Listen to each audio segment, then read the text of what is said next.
Et on donne maintenant la parole à l'homme qui est au cœur de cette histoire, Lino Saputo. Bonjour, Monsieur Saputo. Bonjour, Madame Dufour. Alors, Monsieur Saputo, vous niez toute implication dans cette opération de blanchiment d'argent. Catégoriquement, puis formellement, j'ai jamais rencontré Monsieur Tourissi. J'ai jamais fait affaire avec M. Tourissi. J'ai jamais fait affaire avec M. Rizzuto. J'ai jamais fait quoi que ce soit que ce n'est pas correct de faire. J'ai travaillé toute une vie. Depuis 55 ans, je travaille jour et nuit pour bâtir une réputation, bâtir une entreprise, bâtir quelque chose qu'en 2007, on vient d'essayer de détruire ma réputation. Ça me fait beaucoup de peine. Bon, peut-être, M. Saputo, est-ce qu'on pourrait penser qu'à votre insu, peut-être des gens à l'intérieur de votre organisation ont rencontré cet homme ou encore... Absolument pas, parce que depuis 3 semaines, quand mon nom est sorti dans une revue italienne, c'est à l'Espresso de Rome.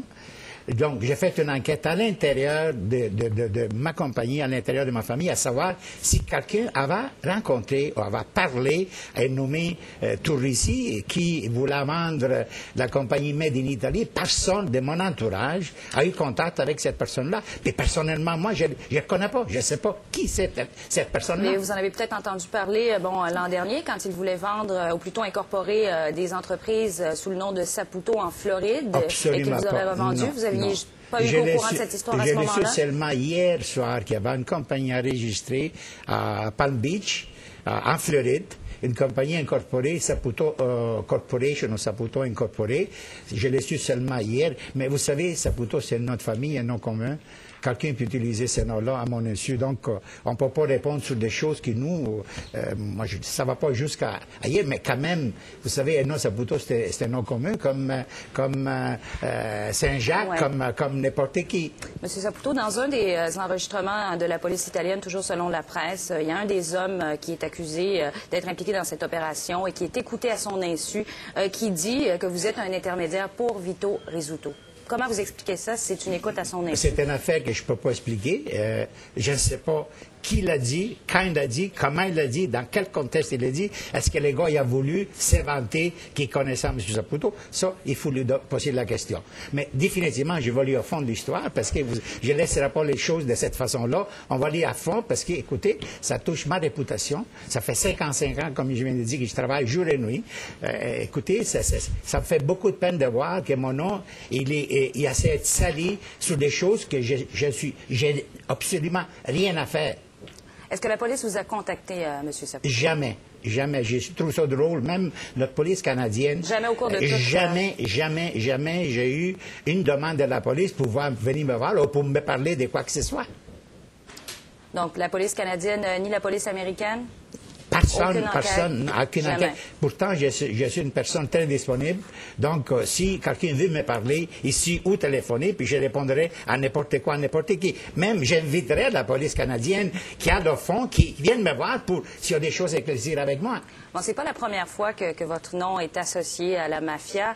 Est-ce que vous en avez un peu marre que votre entreprise, qu'on doute de sa légitimité ces opérations? Vous savez, à un moment donné, je croyais que les années 80 ou les années 70, les années 60, c'était du passé. Mais je vois qu'à fur et à mesure qu'on a du succès, vous savez, on est coupable du succès que nous avons. Ça me fait beaucoup de peine. Vous savez, j'ai travaillé toute une vie pour bâtir qu'est-ce qu'on a bâti aujourd'hui. Puis qu'on a le voir, mais ça qu'on a le voir ceux qui travaillent avec moi pour savoir comment j'agis, qu'est-ce que j'ai fait toute une vie. Vito Rizzuto, si on y revient, qui est incarcéré en ce moment, est-ce que c'est un homme que vous avez déjà fréquenté, que vous avez rencontré? Je l'ai rencontré quelques fois, mais je ne l'ai jamais fréquenté. Quand vous parlez rencontrer, dans quelle donnez-nous des occasions, par exemple? Dans quelques occasions, dans quelques réceptions, mais très rarement que j'ai rencontré M. Peut-être une fois, deux toute ma vie, j'ai rencontré M. Rizzuto dans des soirées. Quand on est un homme d'affaires, italien, généralement, il y a toujours ces espèces de clichés d'association avec la mafia. Mais est-ce que, justement, est-ce qu'on peut être approché par la mafia? Est-ce que c'est un phénomène dont vous parlez entre vous, la communauté italienne? Parce que vous êtes quand même, pour eux, ça pourrait être une porte facile de vous moi, utiliser. j'ai jamais eu de demande, je ne sais pas quoi vous voulez vous référer, j'ai jamais eu de demande de la mafia pour faire des choses que j'aurais jamais voulu faire. Alors, jamais j'ai eu des demandes que j'ai refusées. non. Je ne sais pas à quoi vous voulez vous référer, mais... C'est bien connu, bon, quand même, bon, la mafia, entre eux, ils vont tenter d'intimider certaines personnes, peut-être des hommes d'affaires plus petits. C'est pas des choses dont vous discutez dans la communauté? Non, moi, j'ai jamais eu d'intimidation de qui que ce soit. J'ai toujours travaillé, comme je vous ai dit, d'une façon très honnête. J'ai travaillé pour bâtir, puis voilà où nous sommes aujourd'hui. Puis aujourd'hui, vraiment, je suis peiné de voir que mon nom est en train de... Ils veulent servir mon nom d'une façon injuste. Alors, je demande encore à la police, s'il y a une enquête à faire, qu'ils la fassent le plus tôt possible. S'il y a besoin de me parler, qu'ils viennent me voir, qu'ils viennent me parler, je suis prêt à répondre à n'importe quelle question. Vous avez pris des mesures judiciaires pour que le journal italien L'Espresso se rétracte, n'est-ce pas? Justement, oui. On a su qu'il y avait une apparition dans la revue Espresso en Italie. On a engagé une firme d'avocats italiens pour s'occuper du cas, puis il y a des procédures en cours à l'heure actuelle. Pour votre conseil d'administration, pour votre entreprise, qu'est-ce que ça a sûrement peut-être un impact négatif? C'est sûr que c'est une bombe qui a explosé ce matin.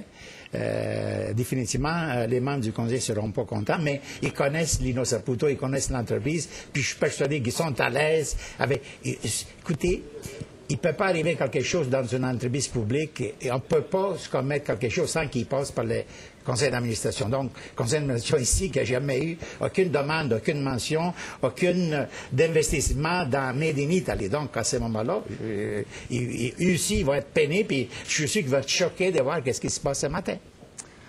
Et donc, vous demandez aux gens de vous faire confiance, vous nous assurez de votre complète innocence dans cette histoire? Je peux vous assurer à 100% que je suis innocent. Quand quelqu'un veut se servir de mon nom pour les alliés, ça me fait beaucoup de peine, mais vous allez voir que mon nom va être éclairci parce que je suis très ténant, je vais aller à fond de l'histoire, il ne restera pas là, certain. Monsieur Saputo, je vous remercie énormément de vous être déplacé et de nous avoir donné votre version des faits. Merci beaucoup, excellente journée. Merci beaucoup. Merci. Au revoir. Alors, c'était Lino Saputo, qui est le président du conseil d'administration de Saputo, un des fondateurs de cette entreprise. D'ailleurs, c'est la plus grosse entreprise qui est spécialisée dans le fromage coté en bourse.